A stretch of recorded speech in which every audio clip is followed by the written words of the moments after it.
Selamat datang pemirsa, kembali lagi bersama saya, Kailana Tania dalam acara PPB TV, membahas berita aktual dan terpercaya.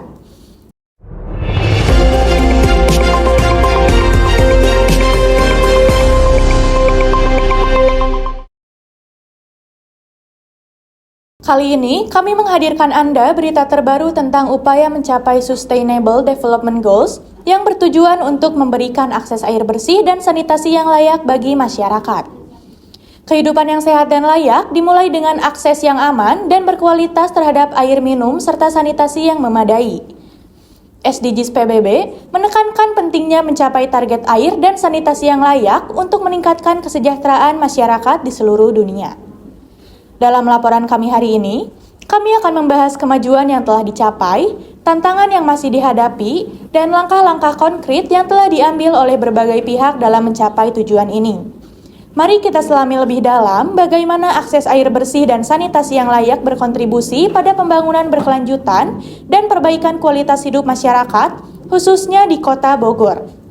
Untuk lebih jelasnya, kami akan beralih ke reporter Siva Ayu Ramadhani.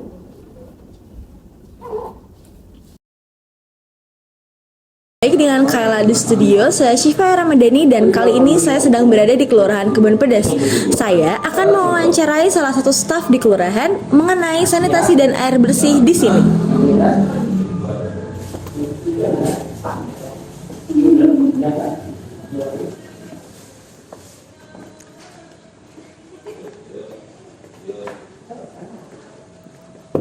Assalamualaikum.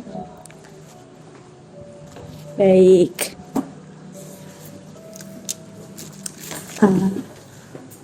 Assalamualaikum Ibu, boleh memperkenalkan diri?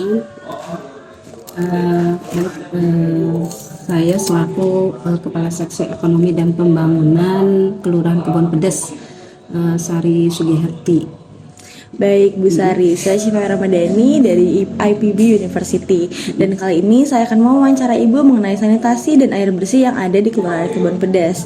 Pertanyaan yang pertama, mungkin saya akan bertanya tentang bagaimana keadaan air bersih dan sanitasi yang ada di Kelurahan Kebon Pedas. Ini sebenarnya kami kemarin bekerja sama dengan Puskesmas Pondok Rumput yang dimana memeriksa kondisi air dan sanitasi di wilayah Kelurahan Kebon Pedas ya, dimana semuanya kondisi airnya itu ya rata-rata jumlah ruta yang sudah dilakukan penataan SAM di puskesmas itu kurang lebih 4.629 dan jumlah sampel ruta itu 15. Jumlah ruta atau SAM PDAM itu kurang lebih 4.412, jumlah ruta SAM non PDAM 13, jumlah ruta SAM mandiri itu 204, jadi total 4.629. Baik Ibu, saya ingin mengetahui apakah keadaan tersebut sudah mencukupi untuk kebutuhan masyarakat sehari-hari? Sudah mencukupi, tapi ada juga yang ada juga yang ternyata masih belum memakai air PDAM, memakai air PDAM. Setelah kami kemarin data itu yang belum menggunakan air bersih itu kemarin kurang lebih 179 warga yang belum memakai PDAM. Maka dari itu kemarin sempat PDAM mempunyai program rencana kerjanya bagi mereka yang belum memakai sambungan air PDAM. Nah, setelah kami data ada kurang lebih 179 yang belum memakai PDAM atau air bersih.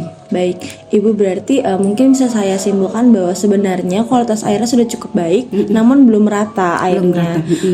Untuk kondisi airnya sudah baik itu bagaimana cara kelurahan untuk tetap mempertahankan kualitas airnya?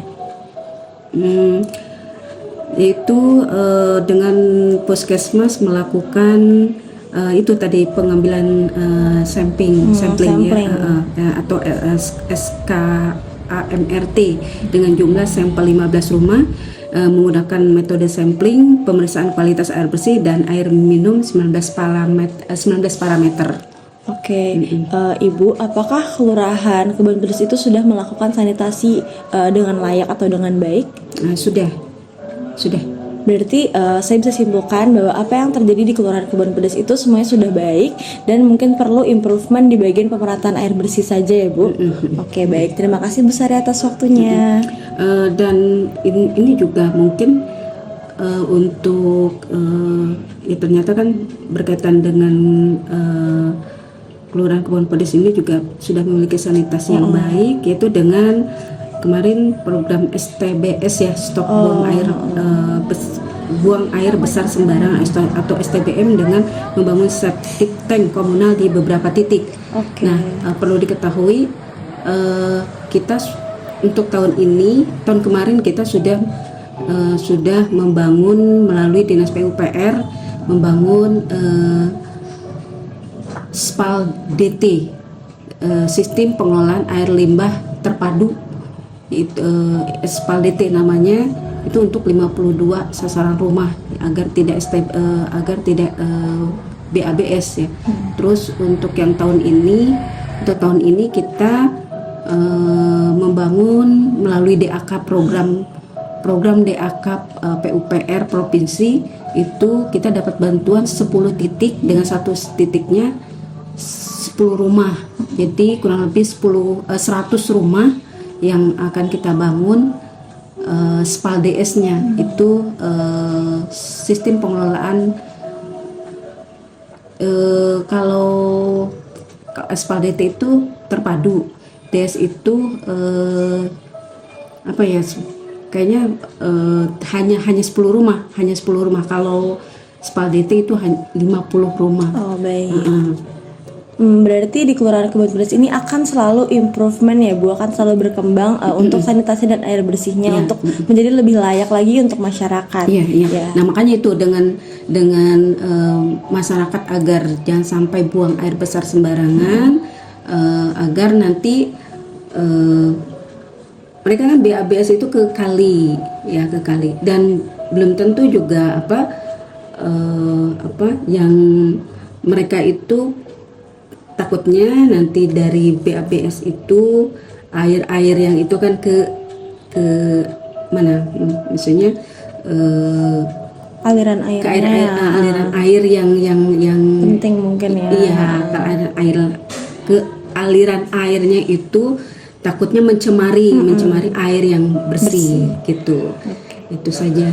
Oke, baik, terima kasih banyak Bu Sari atas waktunya. Mungkin informasinya bisa kita bagikan ke teman-teman yang lain ya. Baik, mungkin saya akan permisi ya Ibu. Terima kasih Bu Sari.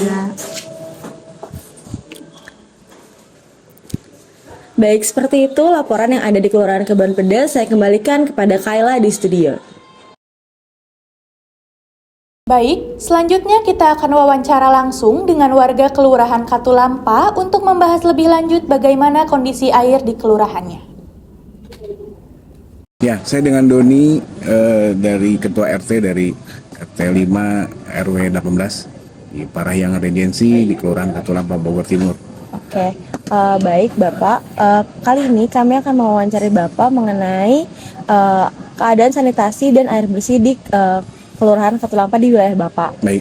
Yang pertama itu pertanyaannya, bagaimana kondisi air di lingkungan Bapak? Air ya, kalau air kita memang sumbernya kan dari PDAM ya. Kalau untuk air konsumsi untuk air rumah tangga, kalau untuk saat ini sih bagus ya. Maksudnya dari kualitas air yang bagus, dari ketersediaan air yang bagus gitu. Ya, alhamdulillah sampai saat ini sih bagus sih Mbak. Gitu. Oke, apakah air yang ada di lingkungan Bapak itu sudah cukup untuk memenuhi kebutuhan sehari-hari? Kalau untuk rumah tangga cukup dan memang untuk saat ini sih nggak ada kendala yang major ya untuk untuk memenuhi kebutuhan rumah tangga. Baik, tadi kan Bapak bilang bahwa airnya itu baik dan bersih. Bagaimana cara Bapak untuk mempertahankan kualitas air bersihnya? Kalau jadi masing-masing beda sih ya, tergantung dari ininya. Tapi kalau untuk saat ini sih memang dari kan kalau untuk standar air layak konsumsi itu TDS itu minimal di bawah 500 ya. Kalau di yang Katulampa ini sekarang ini mau di bawah, sangat di bawah sih. Mereka TDS-nya kemarin tuh mungkin juga nggak nyampe 100 lah. Jadi secara kualitas dari mereka udah bagus gitu. Tapi kalau misalnya untuk meningkatkan kualitas sih macam-macam. Ada yang pakai filter air, ada yang juga cuma mempertahankan air yang. Tapi air yang sekarang udah disediakan sama mereka juga udah bagus. Oh, baik Pak. Apakah distribusi air bersih di Katulampa itu sudah merata Pak? Merata kalau untuk ke pedalamannya kan di sini agak heterogen ya. Maksudnya selain ada komplek-komplek ada juga pemukiman warga lain. Nah, kalau untuk di perumahan-perumahan sih udah merata. Cuman kalau untuk yang ke pelosok-pelosoknya saya belum tahu juga sih. Seperti itu. Baik Pak. Apakah di lingkungan Bapak telah melakukan sanitasi air yang baik? Lingkungan kita sih sudah. Karena mungkin karena perumahan ya. Nah, perumahan ini pastinya sudah lah. Oke, baik. Berarti bisa saya simpulkan bahwa di Katulampa itu airnya sudah baik, sudah merata, dan mungkin warganya juga sudah mengupayakan untuk meningkatkan kualitas airnya sendiri-sendiri gitu ya Pak? Ya, mungkin seperti itu Mbak. Oke, baik. Terima kasih Pak Doni atas waktunya. Sama-sama. Nama saya Beata Ratnawati sebagai Kaprodi dari Program Studi Teknik dan Manajemen Lingkungan. Oke, baik. Ibu Beata, pada sore kali ini saya akan mewawancara Ibu mengenai sanitasi dan air bersih. Akan langsung saya mulai.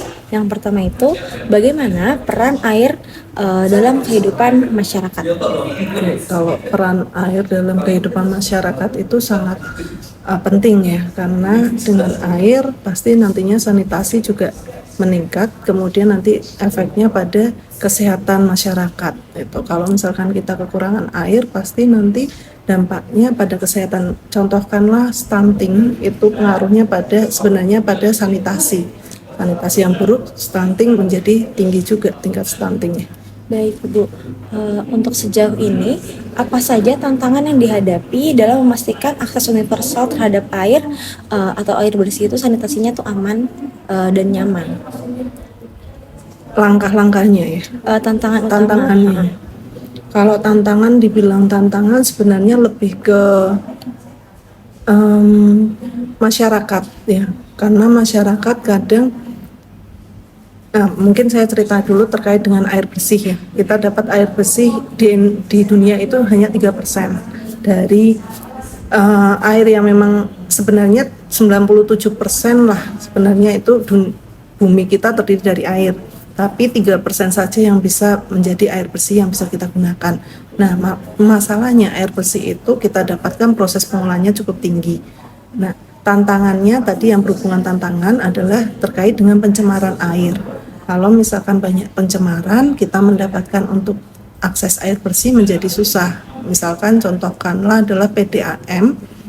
Sebagian besar PDAM di Indonesia itu adalah menggunakan sumber air bakunya dari sungai. Nah, kalau misalkan sungainya tercemar, pasti butuh teknologi yang cukup tinggi. Nantinya berdampak juga pada kebutuhan biayanya cukup tinggi juga. Dampaknya juga akan berdampak pada masyarakat. Biaya untuk membeli atau membayarkan air per meter kubiknya menjadi lebih tinggi juga. Lebih ke situ tantangannya, jadi lebih ke pencemaran air itu akan berdampak. Selain itu sebenarnya juga terkait dengan perubahan iklim itu akan berdampak juga. Oke, baik Ibu, dari salah satu poin tadi ada yang perubahan iklim. Sebenarnya sejauh apa sih Bu pengaruh dari perubahan iklim dan bagaimana cara kita mengatasi tantangan tersebut? Oke. Kalau perubahan iklim itu akan pengaruhnya pada musim ya, musim kemarau. Kalau kemarau pasti nanti air yang kita peroleh jadi lebih sedikit juga karena air banyak yang menguap. Kemudian juga terkait dengan perubahan iklim tersebut itu akan berdampak pada air yang dihasilkan. Kemudian kalau misalkan contohkanlah kalau misalkan musim hujan, paling tidak kita bisa memperoleh air dari hujan itu. Entah itu kita melalui dari panen air sehingga nantinya air itu masih bisa kita manfaatkan juga kan, selain dari air misalkan air bersih yang kita peroleh dari PDAM. Baik, Ibu Beata. Ibu kan tadi juga menyebutkan bahwa salah satu faktor utamanya adalah masyarakat yang kurang kesadarannya. Bagaimana cara kita untuk bisa menggayat masyarakat untuk meningkatkan kesadaran terhadap pentingnya pengelolaan air bersih dan sanitasi yang baik? Oke. Kalau untuk menggait sebenarnya sekarang mulai banyak ya.